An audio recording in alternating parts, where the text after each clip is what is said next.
वळूया पुढच्या बातमीकडे। शेतकऱ्यांच्या विविध प्रश्नांसाठी अमोल कोल्हे आणि सुप्रिया सुळेंच्या नेतृत्वात महाविकास आघाडीकडून शेतकरी आक्रोश मोर्चाचं आयोजन करण्यात आलं। अमोल कोल्हेंनी शिवनेरी किल्ल्यावर जाऊन शिवरायांना अभिवादन केलं आणि आक्रोश मोर्चाला सुरुवात केली। यावेळी अमोल कोल्हे यांनी पुन्हा खासदार होऊन दाखवावं असं अजित पवारांचं हे आव्हान अमोल कोल्हेंनी स्वीकारलं। आता अजितदादांनी माझं आव्हान स्वीकारावं अशी विनंती खासदार अमोल कोल्हेंनी केली। अजित पवार यांना आव्हान देण्याइतका मी मोठा नाही, पण शेतकऱ्यांचे प्रश्न अजित पवारांनी सोडवावेत असं आव्हान कोल्हेंनी दिलं।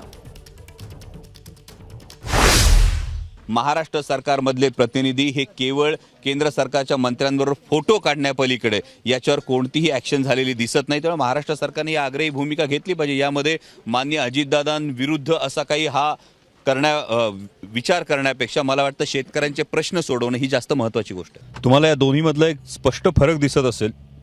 इथं कुठेही JCB मधून तुम्ही म्हणालात त्या पद्धतीने सत्ता संघर्षानंतरची पुष्पवृष्टी नाही, सर्वसामान्य शेतकरी वानवळा येऊन भेट देतोय, कारण त्याचा प्रश्न आहे, त्याचा प्रश्न सुटलेला नाहीये। आज गेली 8-9 वर्ष कांद्याला बाजारभाव नाहीयेत। मधल्या काळात त्याच्यावर 40% निर्यात शुल्क लादलं, त्यानंतर आता पुन्हा कांद्यावर निर्यात बंदी लादली। सर्वसामान्य शेतकऱ्याचं कंबरडं मोडण्याचं हे काम होतंय। ABP माझा, उघडा डोळे बघा नीट।